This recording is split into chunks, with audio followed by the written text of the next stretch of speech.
The cross of Jesus has many meanings. It's rich in meanings. As a young Christian, I was taught that Jesus died on the cross for my sins. I was in my 17th year. I'd come and been moved slowly to recognize that I needed to give my life to the Lord, which I did. To put it simply, I was told that I should have died, but Jesus took my place. Therefore, if I accept Jesus, my sins will be forgiven. And that is called the substitutionary theory of the cross. Notwithstanding this explanation, for me, the greatest moment of my life has been that time when I turned to Jesus. It shaped me, and my life took another path entirely. The substitutionary theory was proffered by St. Anselm in the 12th century, and has become very popular over the years, centuries, and still is in some parts of the church. But as I grew in my understanding of the cross and its meaning, what became clear to me that it's more like a diamond, all these understandings, these theories of the cross. And a diamond has many facets. Some may be more beautiful than others, depending on how we are looking at the diamond. And each one is precious. You can't delete a facet, you destroy the diamond. So we hold them together. But one of the meanings that came to me in time was that the love of God overpowered evil. Love overpowered evil. And I ask you to think of the reverse of that, the contraposition. How do we deal with evil in the world? We meet violence with violence, force with more power, abuse with litigation. That's how we deal with the things of the world and the evil in it. But Jesus came and showed us a completely different way. We may look upon that cross and say, was he a victim? He certainly intended to be there, and he knew he should be. He gave his life. The love that he displayed on the cross was a love so powerful that it entered the hearts and minds of men and women, a small band, and in time spread throughout the world. And so today, Jesus has the most followers of all people in the world. Jesus' crucifixion destroyed the power of sin and evil, because evil could not destroy the love and the spirit of Jesus. It lives on in us and in Christ, the risen one. Now, I'm not going to explain today any more about the theology of love, except state in the first instance that Christ overcame evil through sacrificial love. In the second instance, I'm going to tell you a story that I think illustrates the victory of sacrificial love, how sacrificial love can really change things. And that story is a fictional account written by the author Karen Blixen, who also wrote Out of Africa. Both were made films. The story today is Babette's Feast, and some of you may remember that film took on a cult following. And it tells a story of the victory of sacrificial love and its power to change life. Strangely, I look upon Babette's Feast and I think it's also a parable for the church today. Let me tell you the story.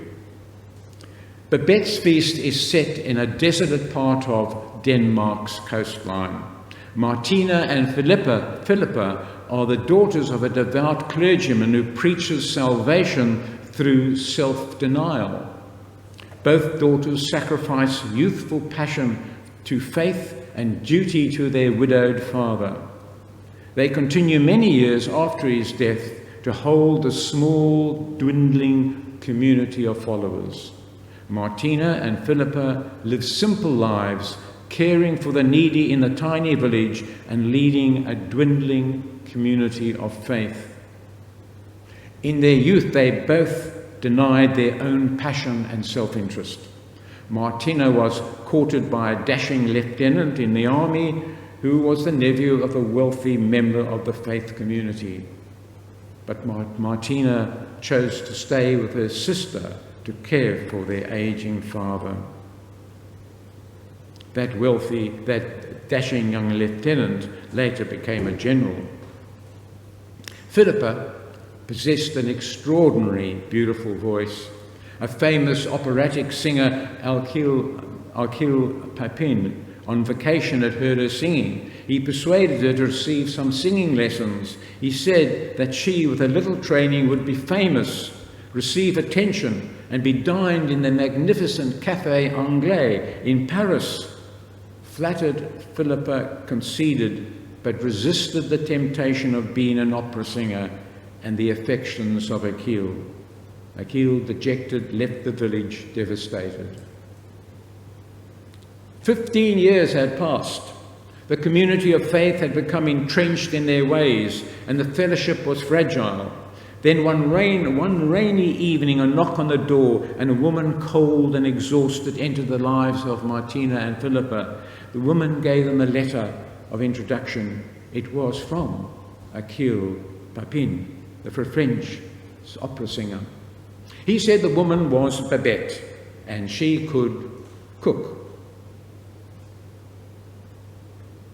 The sisters could not engage Babette, but in exchange for a home and food, Babette stays and looks after the sisters. To Babette's horror, she is taught to cook boiled cod and gruel. She does so gracefully. Babette does not talk much about her former life. Babette's only link with France is that a friend takes out a lottery ticket for each year. 12 years go by, and Babette receives a letter informing her that she has won the French lottery, 10,000 francs. The sisters recognize that Babette will now soon leave. This coincides with the sisters discussing a celebration for their late father's 100th anniversary since his birth. Babette approaches the sisters. She says, "In the past 12 years, I've asked no favours of you. I ask one now. Will you let me prepare a meal for your anniversary service?" It is true, Babette has never asked any favours, and the sisters cannot refuse. They concede with apprehension. Their fears increase when the provisions arrive that Babette has ordered. The sisters are amazed at the arrival of crates of small quails, cases of champagne and wine, a head of a cow, fresh vegetables, truffles, pheasants, ham, strange sea creatures, and a live turtle.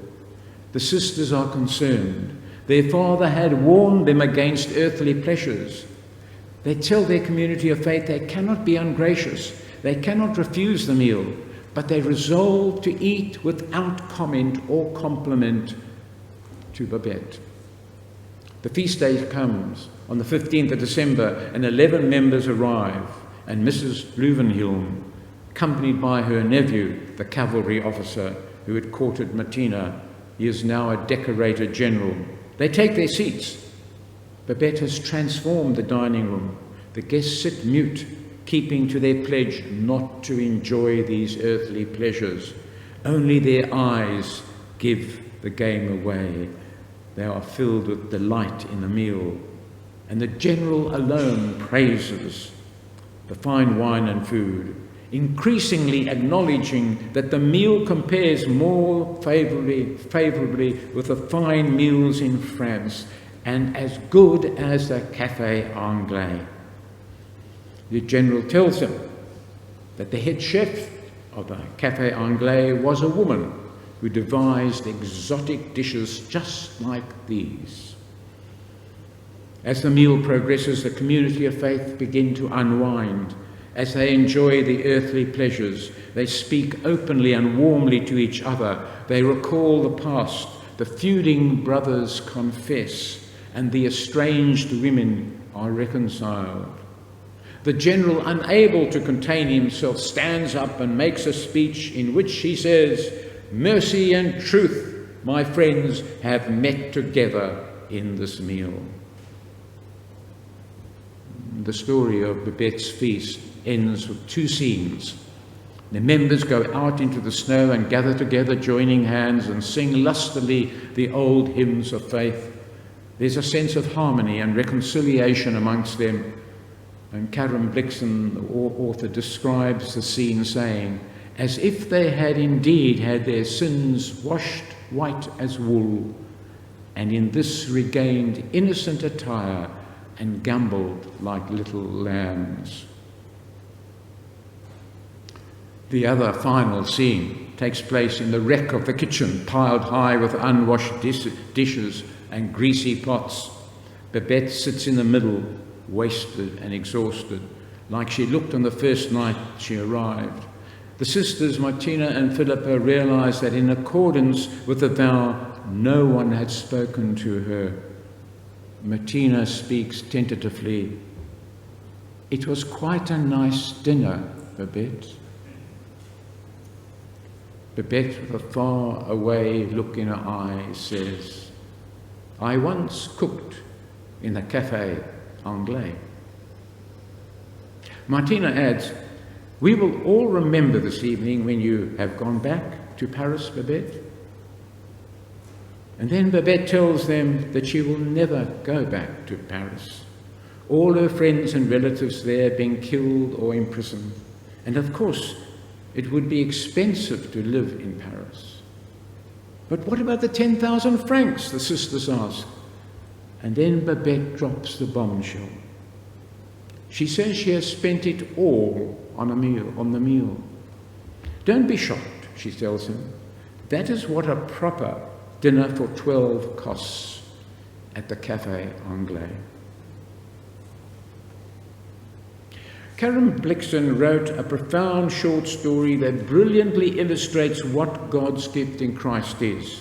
A gift that costs everything for the giver and nothing for the recipient. We find that hard to take. The giver only has the joy of giving the recipient's life. And grace came to that community, as it always comes, free of charge, no strings attached. Gracious gifts lead to grace, as a village folk experienced the liberation of the Spirit. My prayer this morning is that we go home living consciously of the gift of the cross of Jesus for us, and continue to experience the life-giving gift of love, a truly magnificent feast for the soul. And I wonder if we would ponder the question, would we again give our all to Jesus, who gives his all and more to us? And a last thought, I may add. My wife gave it to me this morning. My friends, only Christianity has a God that is scarred. Only Christianity has a God who is scarred.